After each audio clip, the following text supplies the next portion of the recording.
Hi everybody, I'm Bree the Plant Lady, and today I am super excited to share that I am teaming up with Peppermint, a new online platform, to do a live streamed garden tour.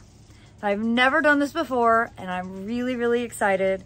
This means that you can join, stroll the gardens with me, ask all of your questions live in the moment, and to get you really excited and ready for this extravaganza that is scheduled for August 2nd, I thought I would bring you inside and share some of my favorite cocktail and mocktail recipes that are super refreshing for the summer and, of course, foodscape inspired. First of all, mint is definitely one of the plants that I only grow for the purpose of cocktails.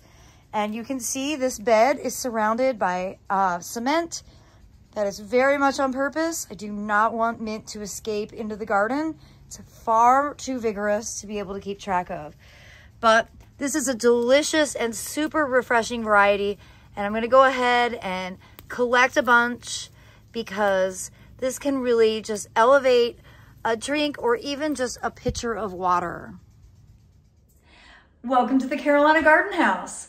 This is actually the home next door to where I live, and we run this as an Airbnb and offer unique experiences like yard to table cooking classes and sip and strolls through the garden. As you can see behind me, I've got this set up with some of my favorite ingredients for a refreshing cocktail or mocktail. So without further ado, let me show you my favorites.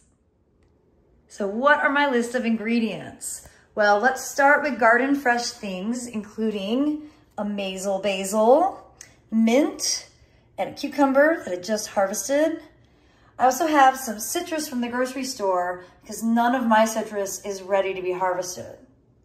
Now, as far as liquor goes, I would suggest using one of these, not all three mixed together, but rum, gin, or vodka are always really refreshing for the summertime. And of course, here I have an example of the limoncello that I made from last year's lemon harvest. And that's basically just vodka and sugar put into the refrigerator and allowed to just sort of meld together for a while. Now to make the cocktail a little extra sparkly, I always suggest adding a good bottle of champagne or some Prosecco. For a mocktail, my favorite thing, because I like to stay hydrated, is just to add a bottle of bubbly water. Of course, to top it off, I've never met anybody who doesn't like a Luxardo cherry. In the heat of the summer, I really find that drinking a mocktail is often the right decision because it's so important to stay hydrated and I want to feel good every single day. So I've been really leaning into my garden infused mocktails with the addition of delicious basil leaves that I just can pick right off of my plants. And of course, the addition of mint. And really, I kind of come from the idea that you can never have too much mint. Now, I don't actually take the leaves off of my mint stems. I leave them whole. That way, they're easier to pull out once they've infused the water. So just put them in there and squeeze them a little to make it so that their essence comes out. I also love using cucumbers, and it just reminds me of being at a spa. So I add a couple cucumber slices and then a squeeze of basically a quarter of a lime, just like that. Now you can get fancy and add lemon or orange slices, and then you can decide whether you want to just have regular water or if you want to do like a sparkling lemon variety of San Pellegrino or even like this black raspberry LaCroix. For me, I just want straight, refreshing water, so I'm just going to fill this up with my RO spigot. Now, if you're in the mood for a proper cocktail, you can use all of those same botanicals just by adding one of your favorite liquors. Now, today I'm focused on clear liquor, and I would choose only one, either rum, gin, or vodka. I've been on a vodka kick lately. So I'm just gonna add a little vodka to my champagne flute. I do like drinking out of flutes. So I'm not gonna get too heavy-handed, just a little bit in the bottom there.